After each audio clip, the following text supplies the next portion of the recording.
자, 오늘 우리에게 허락해 주신 하나님의 말씀 요한복음 6장 37절부터 40절까지의 말씀입니다.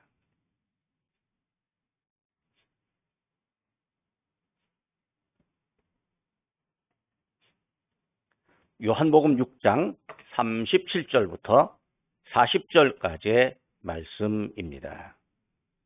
자, 우리가 이 화면에도 있으니까요. 함께 봉독을 하시겠습니다. 아버지께서 내게 주시는 자는 다 내게로 올 것이요 내게 오는 자는 내가 결코 내쫓지 아니하리라. 내가 하늘에서 내려온 것은 내 뜻을 행하려 함이 아니요 나를 보내신 이의 뜻을 행하려 함이니라. 나를 보내신 이의 뜻은 내게 주신 자 중에 내가 하나도 잃어버리지 아니하고 마지막 날에 다시 살리는 이것이니라. 내 아버지의 뜻은 하늘을 보고 믿는 자마다 영생을 얻는 이것이니 마지막 날에 내가 이를 다시 살리리라 하시니라. 아멘. 우리는 지난주에 하나님의 나라가 임하기를 기도하라는 예수님의 말씀을 보았습니다. 지난주 말씀을 잠시 정리해 보겠습니다. 하나님의 나라는요, 글자 그대로 하나님의 통치가 미치는 모든 영역을 의미합니다. 하나님의 나라는 현재이기도 하고 또 미래이기도 합니다. 예수님은 하나님 나라 복음을 먼저 전하셨습니다. 그리고 예수님의 사역 목적은, 예수님이 일하시는 목적, 인생의 목적은 하나님 나라를 전하는 일이었습니다. 또 예수님의 비전은 예수님 머릿속에 있는 상상과 예수님이 꿈꾸는 모든 것이 하나님 나라였습니다. 그러니까 예수님이 계신 곳, 예수님과 함께하는 곳에 하나님 나라가 이루어집니다. 예수님의 말씀에 순종하는 곳에 하나님 나라가 이루어집니다. 그리고 예수님이 다시 오시는 그날 영원한 하나님의 나라가 완성됩니다. 하나님의 나라는 공의, 정의와 평화와 기쁨이 있는 나라입니다. 하나님의 나라는 하나님의 능력이 나타나는 나라입니다. 능력이라고 하면 어떤 초인적인 힘이나 신비한 현상을 일으키는 그런 현상이라고 생각하는 분도 있겠지만 사람이 하기 어려운 긍휼과 배려와 사랑도 그것도 능력입니다. 여러분, 나를 향해서 이 비난하는 사람을 내가 용서하는 것이 쉬운 일이겠습니까? 그거 쉽지 않습니다. 보통 사람은 잘 안 되는 겁니다. 그런데 속을 썩고 또 썩다가 보면 용서하면 내가 편해지니까 그냥 저 사람 편하라고 용서하는 것이 아니라 내가 편하라고 용서했는데 용서하고 나면 내 마음이 시원해집니다. 이 긍휼과 자비와 사랑이 이게 사람의 힘으로 되는 것 같지 않지만 사람의 힘으로 되는 것 같지만 사실은요 하나님이 야 네가 용서해라. 네가 긍휼을 베풀어라. 그래야 네가 편해진단다. 그렇게 우리에게 이 신비한 말씀을 주시는데 그때 깨닫고 예 알겠습니다. 순종하는 거죠. 그게 결국 긍휼과 사랑과 또 배려도 하나님의 은혜와 능력으로 되는 겁니다. 하나님의 나라는요 인간의 욕망으로 이루어지지 않습니다. 하나님의 나라가 또 완전히 경험할 수 있는 최고의 기관이 있는데, 이 최고의 어떤 이 공간이 있는데, 이것이 가정과 교회입니다.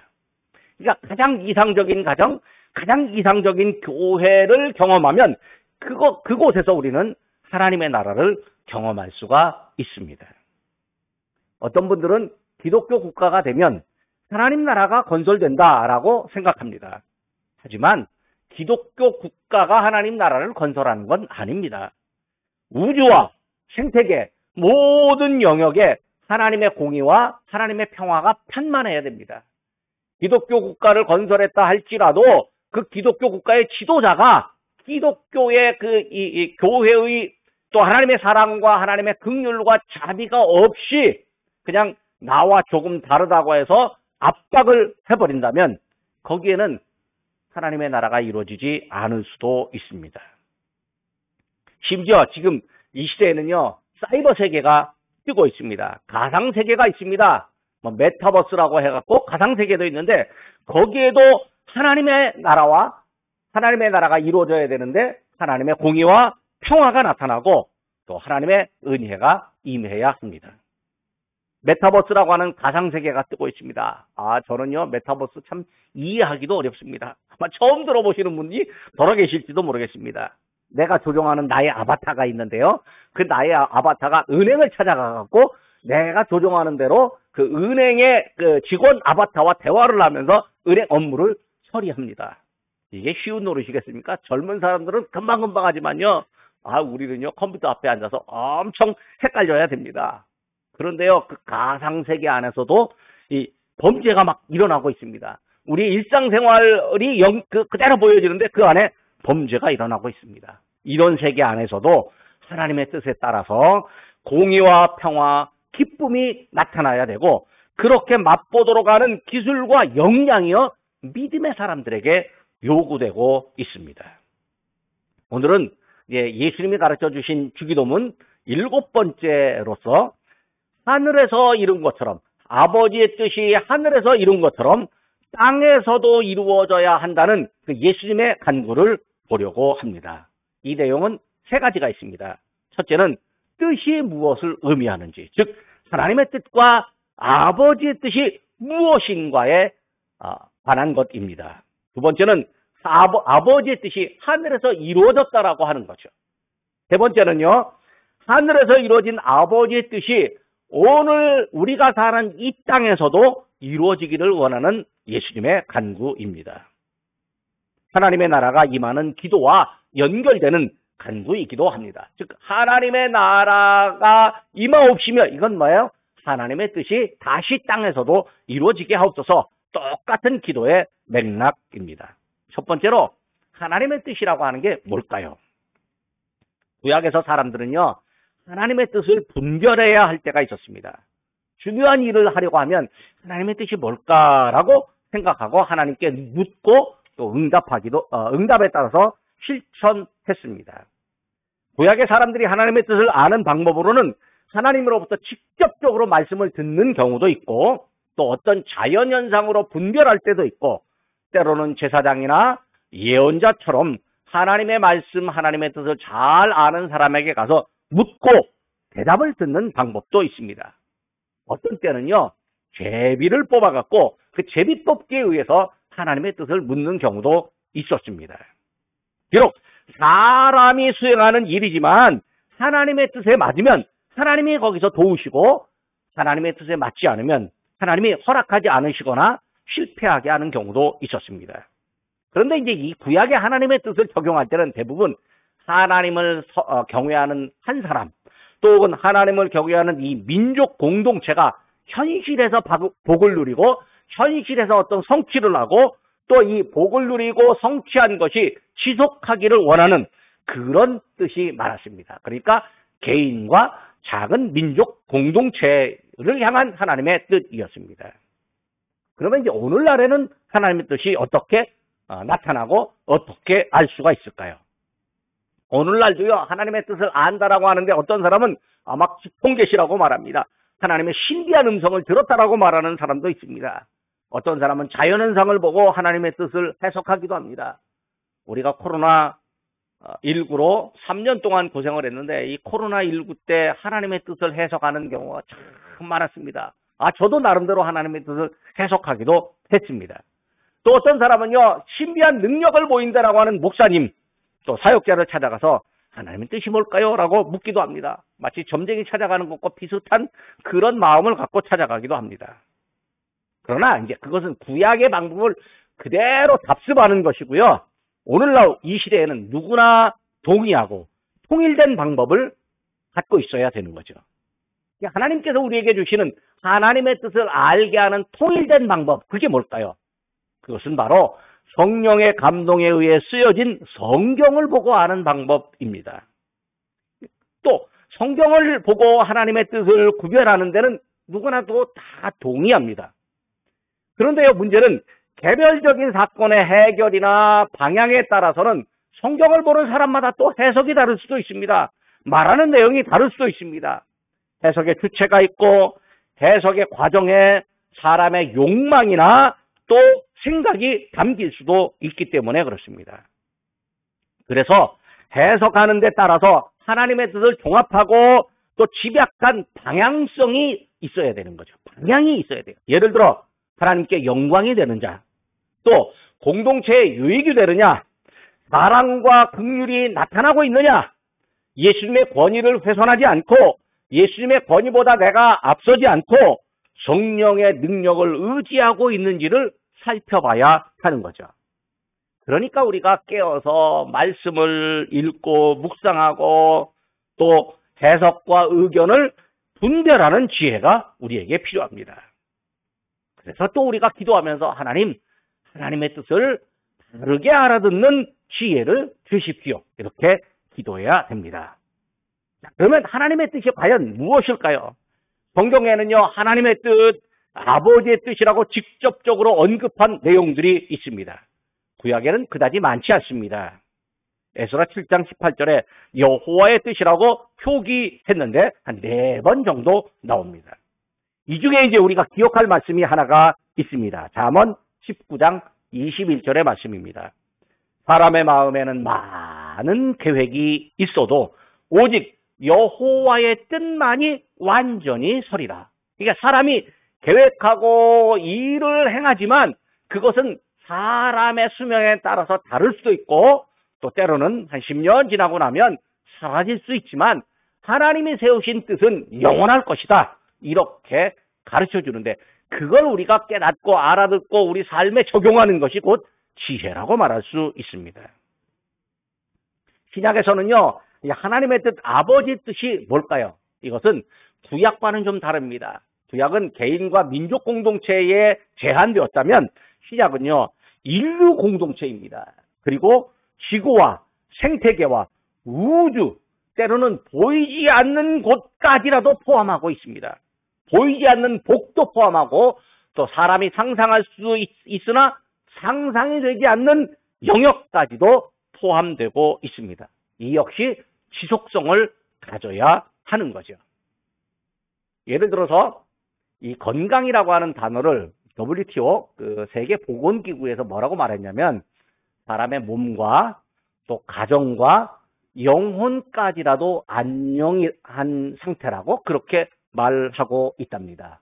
그러니까 이 세계보건기구가 보통 건강하면 우리의 몸에 질병이 없는 상태인데 이 가정에도 어떤 병리 현상이 나타나지 않고 우리의 영혼도 아주 맑고 건강한 상태라고 얘기하는 거죠.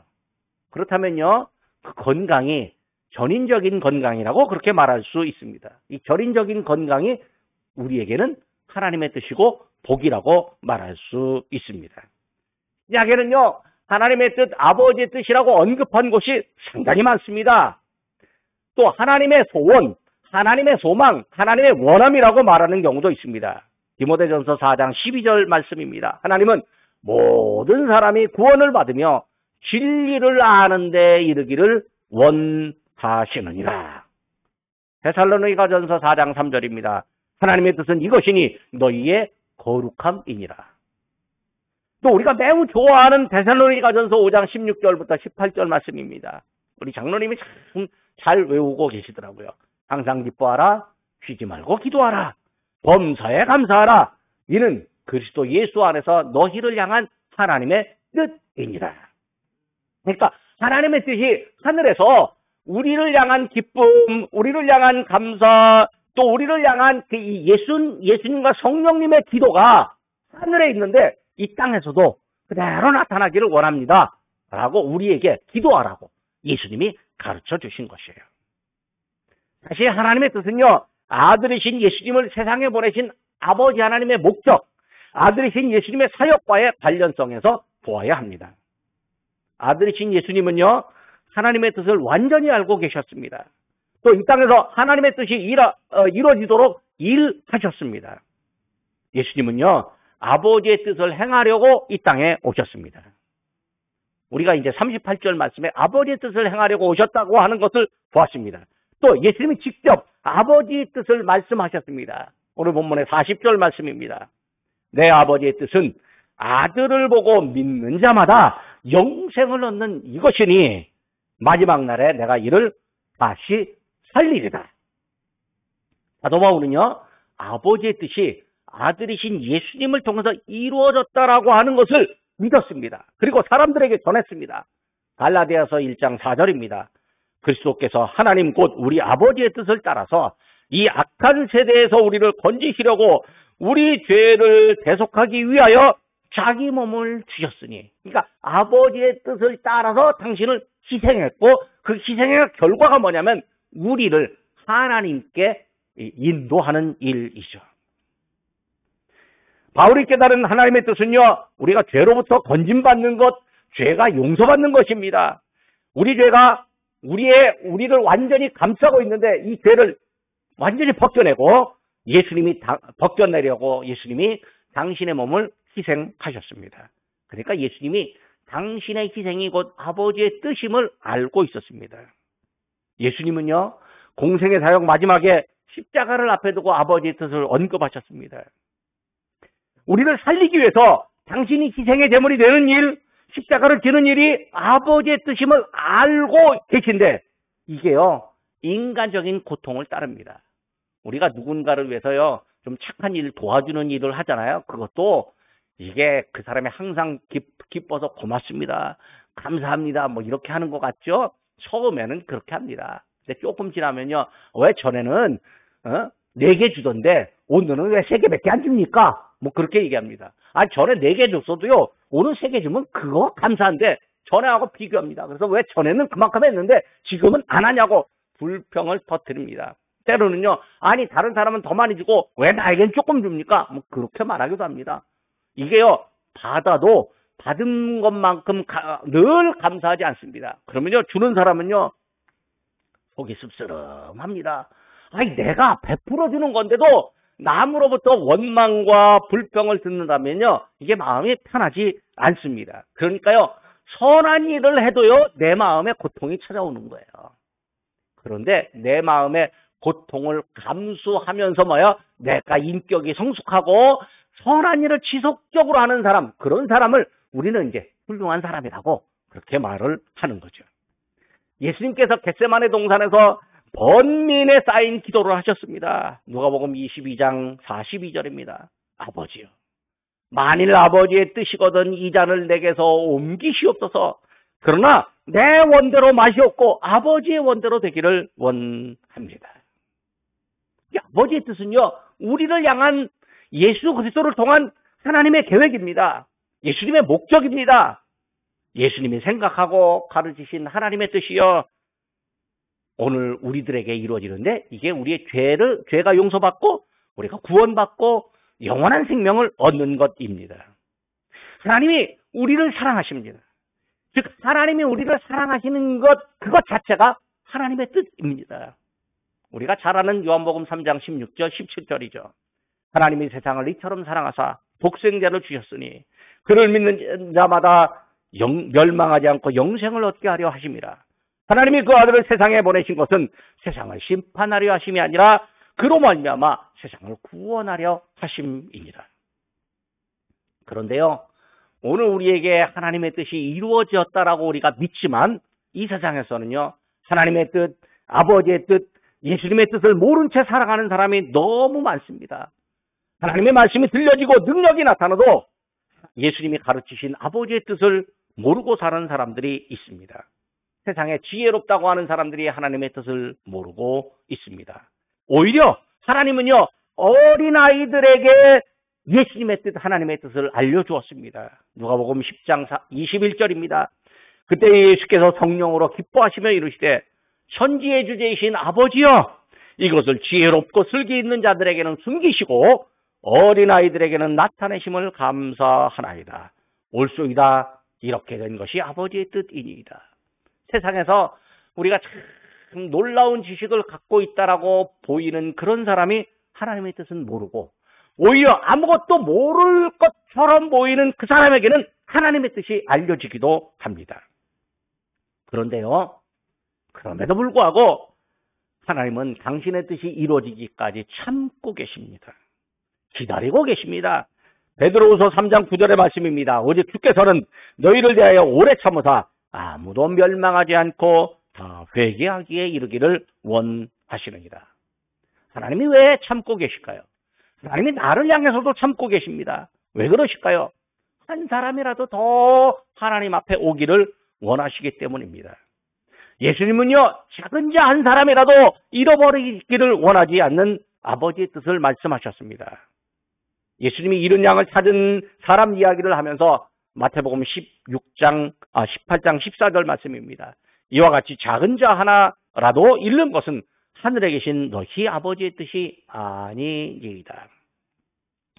요즘은요, 대한민국이 발전하면서 이제 결혼도 늦게 하고 또 아이들의 교육비가 엄청 많이 드니까 자녀들도 조금 낳습니다. 저는 이제 좀 적당히 둘 이상은 낳아야 된다고 생각하는데, 이제 그것이 이제 저는 아마도 이제 나이 많은 세대라고 젊은 사람들은 그렇게 생각할지 모릅니다. 근데 이제 제가 시골에서 목회할 때 보니까요, 와, 11자녀, 12자녀 두신 분들이 계시더라고요. 주일 아침이면 꼭 생신상을 차려놓고, 어르신들 생신상을 차려놓고 저에게 와서 이제 기도하고 밥 먹고 가라고 그렇게 하는데요. 12자녀가 왜 주일 아침에 생신상을 차릴까요? 다 직장 다니고 일하니까 토요일 저녁에 와갖고 그냥 온 자녀들이, 가족들이 이제 열심히 준비해서 생신상을 차려놓는 거죠.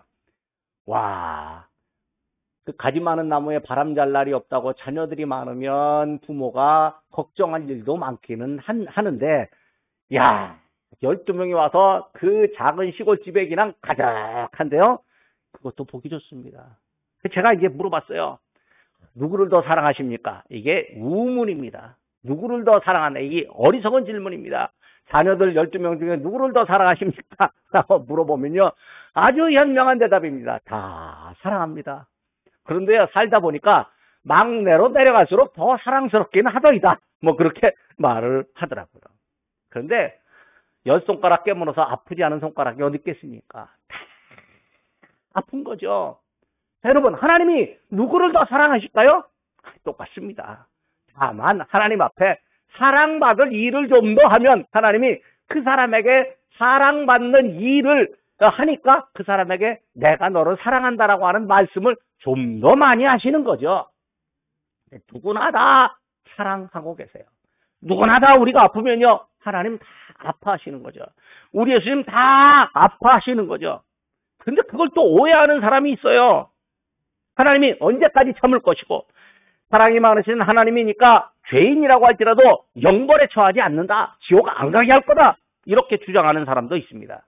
하나님의 공의를 오해하고 있기 때문에 그래요. 예수님이 지금 참는다고 해서 영원히 참지 않습니다. 죄인은 심판에 처해지고 영벌에 처해집니다. 우리가 세상에 살다가 죽었다고 하면 심판의 자리가 열립니다. 죄인으로 살던 사람이 영벌에 처해집니다. 지금 하나님이 참고 계실 때, 기다릴 때 우리가 살아있는 동안 하나님께 와야 돼요. 하나님께로 가야 돼요. 회개의 기회를 주는 그 일이, 그러니까 돌아서기를 원해서 기다려주는 그 일이 하나님의 뜻이고 사랑이기 때문에 그렇습니다. 신앙인들은요, 이걸 분별할 줄 알아야 돼요. 이것이 기도하고 말씀을 묵상하는 일입니다. 이제 우리는 하늘에서 이루어진 하나님의 뜻 두 번째를 보겠습니다. 예수님이 가르쳐 주신 기도에는요, 뜻이 하늘에서 이루어졌다, 이렇게 간구합니다. 이 내용은 누가복음에 제시된 기도에는 없어요. 오직 마태복음에 제시된 내용에만 있습니다. 예수님의 가르침에 의하면 하늘에서 이루어진 아버지의 뜻이 있는데 그 뜻이 과연 무엇일까요? 그건 우리의 죄사함, 구원, 영생입니다. 그러면 다른 뜻도 있을까요? 우리가 분별하려면 하나님의 최종적이고 궁극적인 뜻이 무엇인지 알아야 돼요. 최종적이고 궁극적인 뜻은 우리를 사랑하고 우리에게 생명을 주는 일입니다. 이 하나님의 뜻은 하나님 나라 임재와도 관련이 있습니다. 하나님의 나라가 하나님의 완전한 통치라면 그 통치는 믿음으로 구원받은 사람들에게 이루어집니다. 그러니까 하나님의 뜻은 믿음으로 구원받은 사람들에게 하나님의 나라가 내 안에, 우리 안에 이루어졌다라고 하는 것을 깊이 경험하게 해주십니다. 하나님의 뜻이 완전하게 이루어질 때 하나님의 나라가 임합니다. 물론 하나님의 뜻은 이미 하늘에서 이루어졌습니다. 그러니까 땅에서는 아직 이루어지지 않았다 할지라도 하나님께서 이미 이루시고 완성하신 하나님의 뜻을요, 이 땅에서도 이루어지기를 원하시는데 우리가 하나님 아버지께서 완성하신 그 뜻을 우리에게 좀 이루어 주시옵소서라고 기도하라고 예수님이 말씀해 주셨습니다. 예수님이 우리를 구원하기로 작정하셨습니다. 구원과 작정이 사랑의 계획입니다. 그런데 하나님은 우리를 사랑하는데요, 사람은 계획해도요 아직 이루어지지 않았습니다. 그런데 하나님은 시간을 초월하시기 때문에 계획하면 그건 이미 이루어진 겁니다. 왜냐하면 전능하고 완전하신 분, 무한하신 분, 시간을 초월하신 분이니까 그분의 계획은 이미 이루어지는 거예요. 이게 하나님의 시간성입니다. 우리의 생각과 상상을 초월해서 하나님은 우리의 구원을 위한 당신의 완전한 뜻을 이미 이루어 놓았습니다. 그러니까 계획이 성취예요. 그러니까 인간에게는 계획과 성취가 시간의 간격이 있지만 하나님께는 시간의 간격이 없고 계획은 곧 성취입니다. 이게 이성적으로는 쉽게 이해되지 않지만요. 제가 이제 헬라어 교수를 좀 한 적이 있었는데 헬라어에는 계획이 곧 성취라고 하는 이 동사가 있어요. 아오르스라고 하는 동사인데 이 동사의 시제는 이게 계획이 곧 사실인 거예요. 과거에 이루어진 게 지금 이루어진 사실인 거예요. 그러니까 과거에 이루어진 것을 명령하는 그런 형태도 있어요. 이게요, 영어와 한국어와 영어만 하면 도저히 이해되지 않는 사고방식인 거예요. 그런데요, 하나님은요, 계획이고 성취됨이라고 하는 그런 하나님의 시간이 존재해요. 그런데 하나님의 시간은 그렇게 존재하는데 우리의 시간은 이게 계획이 아직 아닌 거예요. 그렇기 때문에 우리는 하나님이 이미 이루셨으니까, 계획하고 이루셨으니까 오늘 우리에게도 좀 이루어주세요 라고 기도하는 거죠.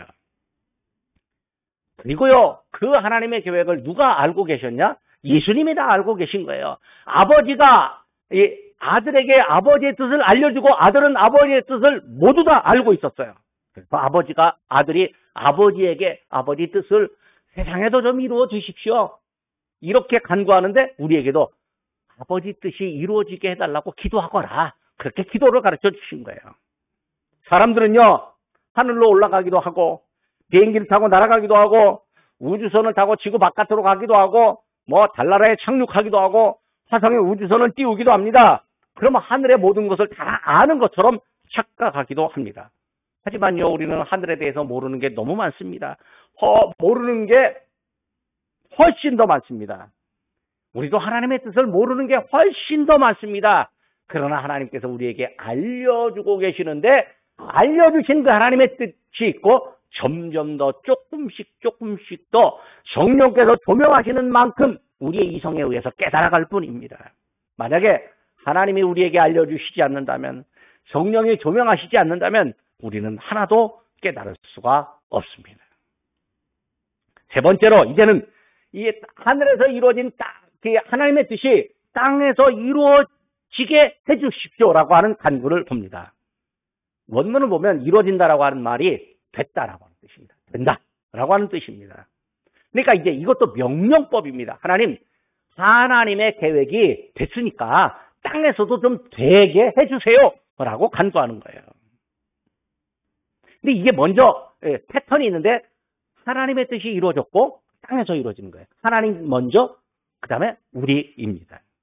이런 패턴이 성경에 존재합니다. 요한복음 4장 11절 말씀입니다. 하나님이 이같이 우리를 사랑하셨은즉 우리도 서로 사랑하는 것이 마땅하니라. 그러니까 하나님 우선, 그 다음에 그 우선된 하나님의 뜻이 우리에게도 이루어지기를, 하나님의 사랑이 먼저, 그 다음에 그 사랑이 우리에게도 똑같이 나타나기를, 이런 패턴이 있습니다. 저도 군대 갔다 왔습니다만 남성들 군대 가면 숙달된 조교라고 있습니다. 숙달된 조교가 시범을 보여주면요, 그 훈련병들은 그 시범을 따라서 그대로 하면 잘했다고 하고 이제 통과를 합니다. 하나님께서 우리에게 따라하도록 하는 시범을 보여주셨는데 그게 뭐냐면 뜻을 계획하시고 우리를 사랑하신 거예요.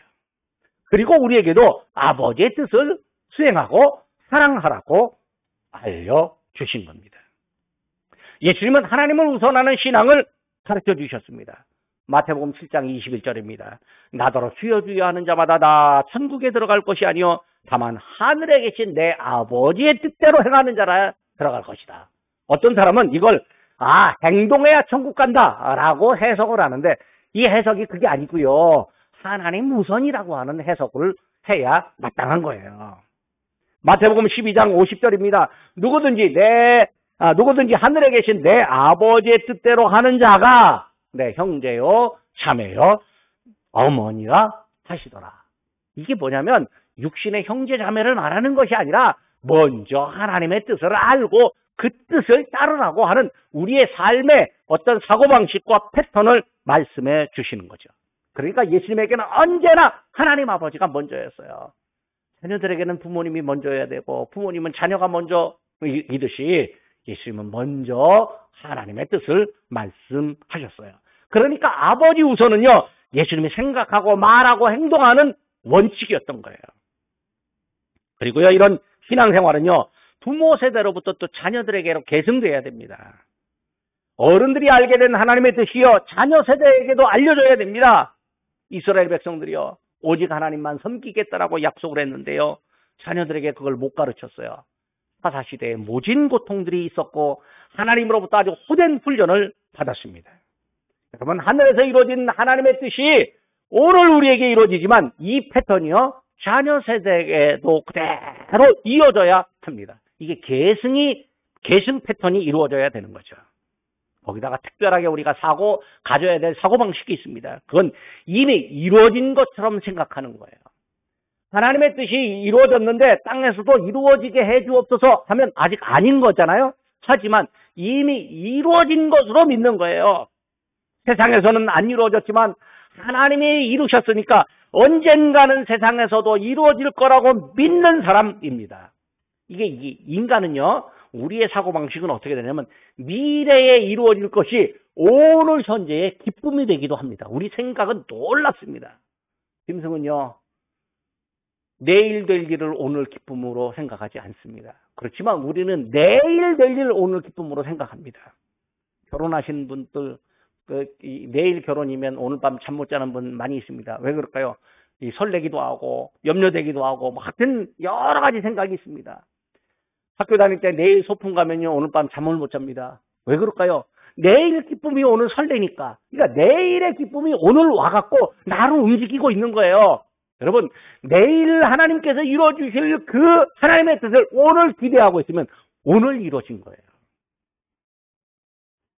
이 헬라어 본문도 보니까 호스라고 하는 부사가 있는데 이게 as like예요.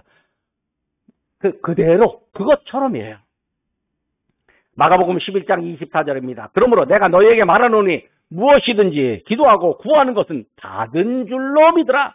그리하면 너희에게 그대로 되리라. 그러니까 미래의 것을 지금 이미 현재와 과거에 이루어진 사실이라고 믿으라고 하는 거예요. 야, 이게 우리의 생각마저도 우리 예수님은 우리에게 가르쳐주고 있습니다. 하나님의 뜻이 이미 이루어진 것처럼 믿고 기도하는 신앙이에요. 사실 이미 이루어진 거지만 앞으로 이루어질 일이기도 합니다. 미래에 이루어질 일을 지금 이루어졌다고 믿는 것, 미래의 시간을 현재화하는 것, 이건 사람만이 알 수 있는 생각 패턴입니다. 사람만이 그런 생각할 수 있어요. 사람은요, 반대로 과거의 것을 원망하고요, 또 그 과거의 안 좋은 일이 미래에도 그대로 이루어질 거라고 하는 불안감도 가질 수가 있어요. 어떤 사람은 미래에 이루어질 불안 때문에 염려하고 걱정해서 오늘 잠을 못 자는 사람도 있고, 어떤 사람은 미래에 이루어질 아름다운 일 때문에 오늘 너무 기뻐서 잠이 안 드는 사람도 있습니다. 어떤 경우가 우리 안에 이루어져야 되겠습니까? 그건 제가 말하지 않아도 다 스스로 다 생각할 수 있고 선택할 수 있는 사람, 선택할 수 있습니다. 앞으로 받을 은혜를 기대하는 그 자체가 오늘 은혜를 누리는 삶입니다. 앞으로 받을 은혜를 기대하는 것, 이게 소망이에요. 근데 그 소망은 오늘날을 기쁘게 하는 것입니다. 자연스럽게 우리의 삶의 원칙이 하나님 우선의 원칙으로 적용됩니다. 그러면 하나님 우선의 원칙이 적용되면요, 미래에 누릴 은혜가 오늘 현재에 누려지는 그런 축복으로 오게 됩니다. 여러분, 청소년들이요, 가상세계에 들어가서 이 가상세계의 이 모습을 보고 게임하면서 이 컴퓨터 오락실 뭐 이런 데 가서요, PC방에 가서 게임을 하면서 이 가상세계를 막 놀다가 현실로 착각하는 경우가 있다고 합니다. 이 청소년의 정신세계가 이제 그렇게 될 수 있다고 해요. 그런데요, 이제 아예 가상세계에서 나를 아예 그 가상세계의 스타로, 나를 멋진 사람으로 이렇게 구현하는 그런 세계까지 왔습니다. 근데 가상세계를 현실로 착각하는 이런 인간의 사고방식이라면요, 미래에 되어질 아름다운 축복을 오늘 누리고 믿는 이런 생각은 불가능하지 않습니다. 가능한 겁니다. 그러니까 사람은 미래를 현재화하는 정신적 능력을 갖고 있으니까 이런 믿음을 못 가질 리가 없어요. 그러니까 하나님께서 우리에게 믿음을 주실 때 그냥 단순하게 믿어라가 아니라 우리가 가진 생각과 우리가 가진 신체적인 능력과 우리가 가진 이 마음의 어떤 이 씀씀이, 이 모든 것이 다 동원돼서 믿게 만들어 주시는 거죠. 이제 설교를 마치려고 합니다. 요즘 시대는요, 교육적으로 보면 학습의 세대 역전 현상이 일어나고 있습니다. 영어로 말하면 이제 리버스 에듀케이션이라고 말하는데요. 과거에는 기술과 지식이 또 경험이 축적된 어른이 젊은 사람들에게 가르쳐 줬습니다. 또 수렵과 농경 산업 시대는 당연히 그랬습니다. 그런데요, 정보화 시대가 되면서 선배 세대가 후배 세대에게 컴퓨터를 배워야 됐어요. 갑자기 1995년도 인터넷이 나오면서 막 이 컴퓨터가 나오는데요. 정부의 기관마다 전부 이제 컴퓨터를 하고 회사도 다 컴퓨터를 하는데요. 이 경험과 이 지식이 축적된 어른들이 컴퓨터가 안 되는 거예요. 이 손가락이 안 움직여지는 거예요. 다 누가 했냐면 신입사원들이 했고, 신입사원들이 선배들을 다 가르쳐 줬어요. 요즘 스마트폰요, 아이들은 태어나면 그냥 스마트폰이 있습니다. 우리는 살면서 배우고 지금도 계속 이거 어떻게 해야 되는지 배워야 되는데 아이들은 태어나면서부터 있습니다. 그냥 만지는데 자동적으로 알아집니다. 그러다 보니까 할머니 이건 이렇게 하는 거예요. 아이들이 가르쳐 줍니다. 이게 뭐냐면 교육의 역전 현상이 일어났어요.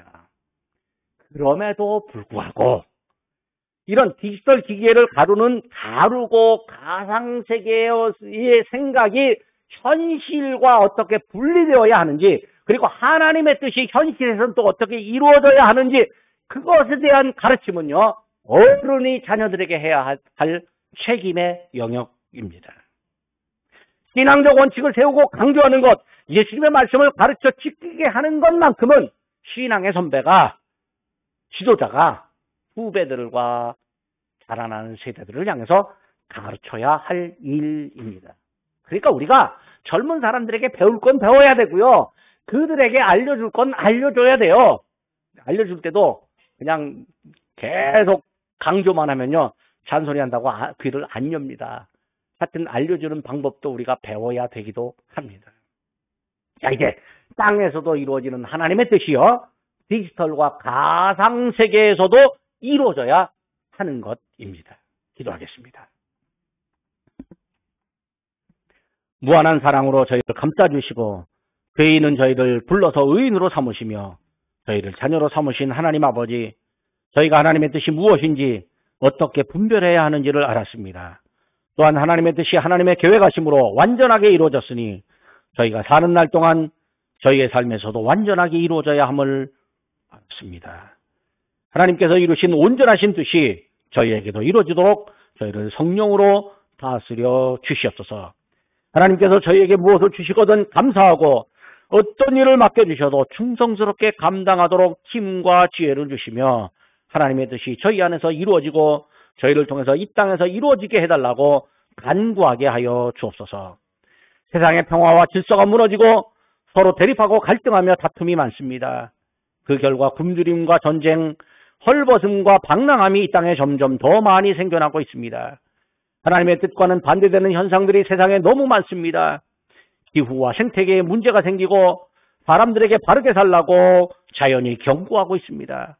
하나님의 뜻을 어기는 저희를 향한 경고임을 기억하오니 저희로 하여금 하나님의 순전하고 자연과 사람 앞에서는 겸손하게 하여 주옵소서. 급변하게 발전하는 세상에서 하나님의 뜻을 살펴서 펼치도록 저희에게 세상을 통찰하는 지혜, 하나님의 뜻을 알고 권면하는 믿음을 주옵소서. 강한 태풍이 다가오는 중에 있습니다. 하나님 아버지, 바람과 자연을 명하셔서 잔잔케 하시는 그 예수님의 능력을 저희가 믿사오니 이것이 자연을 새롭게 하지만 우리 사람에게는 안전하도록 하나님이 지켜 주옵소서. 예수님의 이름으로 기도드립니다. 아멘.